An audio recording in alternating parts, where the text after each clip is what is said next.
Hey everybody, my name's Paul. Today I'm going to show you how to do the rear and the front brakes on a 97 Explorer, the one behind me.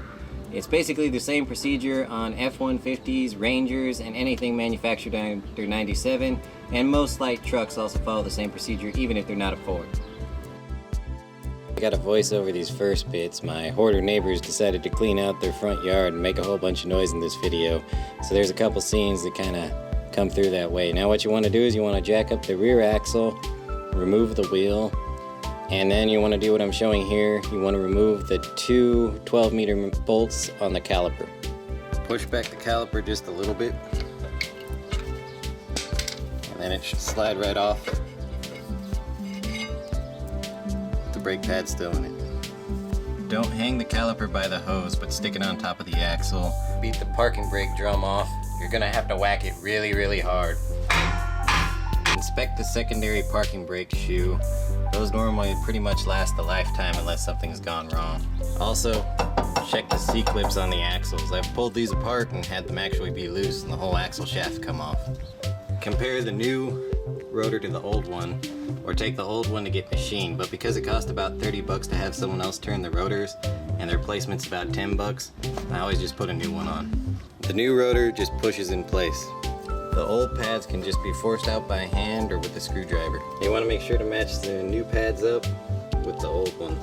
There's more than one way to skin the cat when you're pushing the calipers back in. There's a special tool for it, but what I like to do is just flip the inner brake pad around and push it in with some channel locks. You want to pull out the caliper pins and grease them with brake grease. Then once you have the caliper reloaded, put it back on. One thing I forgot to mention is the brake pads are sided. This notch side has to go up. Retighten the caliper bolts and you're done. So the front end on an Explorer always jacks up kind of wonky, but that's the only way to do it. I leave the jack in place. You remove the 13mm caliper bolts. These ones are a lot smaller than the ones out back. Pry back the caliper and it lifts off, leaving the brake pads behind. The design up front requires removing two 14mm bolts to remove the caliper bracket. The caliper pins on this design are in the bracket. They can be pulled out and then you just lube them up with brake grease. Cap on the wheel bearing just beats off with a screwdriver and a hammer coming towards you, and then you have to cut the cotter pin and remove the holder on the wheel bearing bolt. The bolt on the wheel bearing should come off pretty easy. It's 27mm. They never should be really tight. That unbolts. You want to save the washer that's up behind the wheel bearing bolt, and then the whole rotor simply pulls off.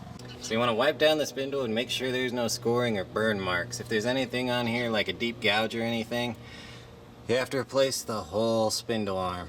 I wasn't sure how to do this next step with a camera and keep my hands clean, so I'm going to just give you a dry demonstration on how you pack wheel bearings.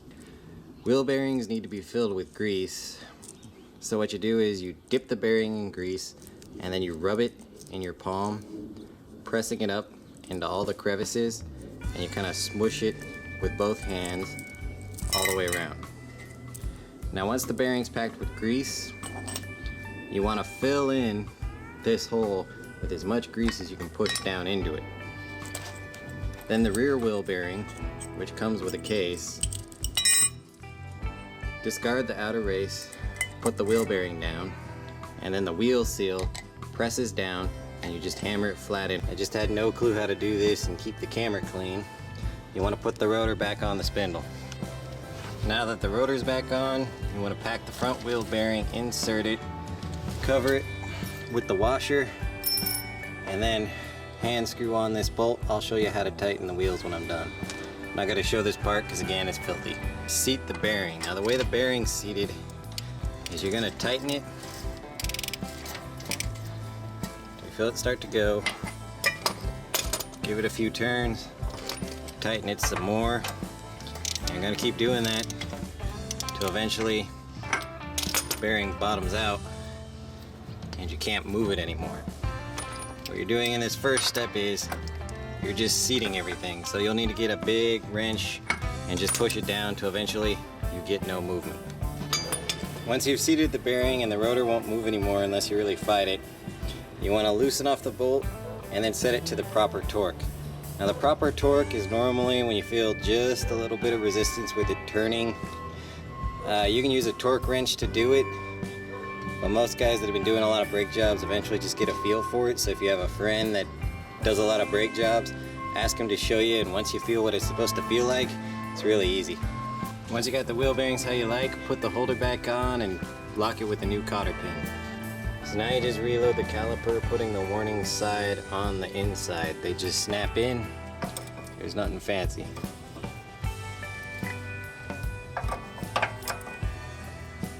There you go. Then push back the caliper and put it down. Alright, once the caliper's tight, you just got to put the cap back on. If it tries to push out, squeeze it a little bit to get the air out. If it really won't go down, convince it with a hammer. Brake cleaner. You only ever really use it if you get grease up on the rotors, on the actual friction surfaces. 9 times out of 10, you don't really need it. And that's pretty much all you got to do the back and the front brakes. I didn't go over everything, and I tried to set everything up so it was for a home mechanic. There's a couple of snares you could run into. If you have any problems, leave a comment below. I tried to set everything up so it was just everything's bought off the shelf, because for a home mechanic, that's the cheaper way to do it. Turning rotors, it's like 30 bucks, but the rotors can be like $20, so why would you do that? I also went ahead and replaced all the wheel bearings and everything, because that's just good common sense. So keep your wrenches churning. If you have any questions on how to do anything, let me know.